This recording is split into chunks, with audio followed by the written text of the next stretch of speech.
If you thought that your heart palpitations were somehow related to your stomach or your GI tract, meaning what your gastrointestinal tract is doing, you are quite right. Yet you might have been very frustrated over some passage of time, maybe finding yourself going to the ER in the middle of the night because you're having heart palpitations and you're worried that you're having a heart attack, only to be told your heart is perfectly fine.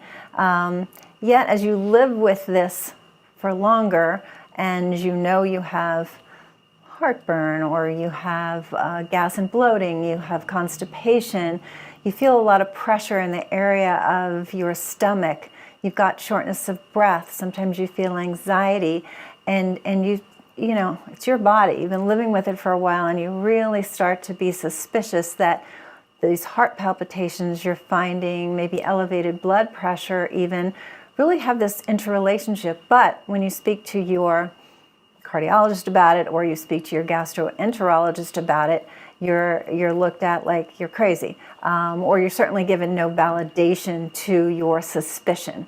There is a doctor by the name of Ludwig von Roemheld, and Dr. Roemheld actually lived from 1871 to 1938, and he claimed, quite right, and named after himself eponymously, the Roemheld Syndrome, where he described exactly what you and I were just talking about, which is that there is a relationship, the way he talked it, a cluster of heart symptoms stimulated by gastrointestinal, meaning stomach, colon changes, resulting in heart palpitations and slowing of the heart.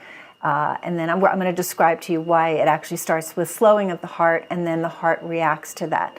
But some of the symptoms associated with this syndrome is not just the heart palpitations, but the shortness of breath, fatigue, anxiety, tachycardia, where the heart's, beating very quickly, anxiety, I think I said, cramping feeling in the muscle, feeling very tight around your diaphragm area, sleep disturbance, dizziness, or vertigo.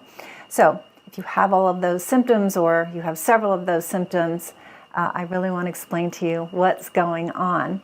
And he also quite rightly talked about the fact that some of the causes were excess gas, constipation, sometimes gallbladder issues, and hiatal hernia. So he actually mentioned way back in the early 1900s hiatal hernia and this association with the heart. You'd be interested to know that the Roemheld syndrome is considered obsolete. And that is why your doctor was not trained on it. And that is why they look at you like, you don't know what you're talking about when you're trying to explain to your doctor that you feel your heart issues are related to gastrointestinal imbalances. One, you're right, and two, it's sad that this syndrome, which was very astutely put together and evaluated by Ludwig, has now been considered obsolete. And I think it's really the nature of the specialty of medicine, how we want to put every problem and symptom that a patient comes in with into a box. And that's what root cause medicine does, the exact opposite. We look at the body as a whole and appreciate that there's really no organ or system of the human body that's not interrelating with every other organ and system of the human body. But the traditional medicine culture is very about, a pill for every ill, as people like to say, or just putting you in this diagnostic box. And what's interesting about this Roemheld syndrome is that they actually stated that when people are, have this sort of constellation of symptoms, as soon as they deem that the heart is fine, then the next step is a psychiatric workup. So, okay, great. So you have nothing wrong with your heart, which Dr. Roemheld agreed that there's nothing actually wrong with the heart. And now the next thing is telling you it's all in your head. You're making it all up, which is factually incorrect. So what we're really talking about is anatomy. And what happens is that as a result of fairly long-standing, we find gastrointestinal symptoms. So maybe you had a lot of antibiotics as a child. Maybe you took acne medication. You had some time in your life maybe where you were on a lot of antibiotics, or you didn't grow up with the best diet, maybe gotten to high school, college age and really didn't have the best diet, and whether you had constipation, diarrhea, you were diagnosed with IBS. Constipation is very common, but any sort of abnormality of bowel function is very common.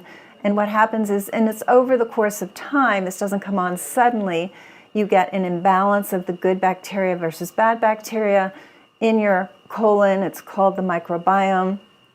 That creates inflammation, a lot of inflammatory organisms, and you get what's called increased intra-abdominal pressure. That builds. It can certainly affect gallbladder function, liver function, but also that pressure gets to a point where what does it run into? On your left side, it runs into your stomach, just under your rib cage, and on the right side is your liver. So your liver is a very solid organ. It's not compressible. Your stomach is. So that pressure compresses the stomach, and the contents of your stomach, which is acid, goes up your esophagus. Now what happens is certainly you can get acid reflux, you can get heartburn, you're put on an antacid, but this pressure and inflammation in the gastrointestinal tract starts to irritate the vagus nerve. And the vagus nerve is our longest cranial nerve. It actually is the esophagus, which connects your mouth to your stomach. The vagus nerve is like a web going around the esophagus. It's quite fascinating. So any pressure and inflammation in that area really distresses the vagus nerve. I want to make sure I describe this well. So this compression of the GI tract irritates the vagus nerve. The vagus nerve then slows your heart. So it can slow the heart to the degree that the body worries that the heart's not going to beat again, right? So then, the human body is an amazing, amazing machine. So what happens is your autonomic, you can think of sort of an automatic part of your nervous system, kicks in and says, uh-oh, heart, I don't know why you're beating so slow, but this is not good. And then what happens is it elevates the blood pressure a bit, and you get this increased beating of the heart to counter this vagus irritation, okay? So the vagus nerve is all about calm and slow, which is great until it calms and slows too much, and then we come in with having to override it. And that's that problem. All of a sudden your heart is beating out of your chest. You're convinced you're having a heart attack, off to the ER, you see? So then where does the anxiety come in? That rush of that nervous system also is pulls in the fight or flight aspect of your nervous system. So this is just the fight or flight, I tell patients, is a lot like, why do we have smoke detectors, right? Because where there's smoke, there can be fire. So all of a sudden you're awakened in the middle of the night, your smoke detector's going off, and this is to get you moving, right? Because something bad could be right around the corner. It's the same thing with the fight or flight nervous system. When your breathing rate really slows and your heart rate really slows, that nervous system kicks in and says, okay, wake up, get moving, something bad is happening here. So it's trying to protect you. It scares the bejesus out of you, but it's trying to protect you. So just in summary, I want you to know that this cardiogastric reflux, this Roemheld Syndrome, which of course is obsolete because it doesn't, did not hold up to true science, which is ridiculous because we see it constantly. This is very real, and if it's you, please know that certainly it's not in your head, and the fact that you don't actually have heart disease is great, but it makes the problem no less real, and we here at Root Cause know how to resolve this issue.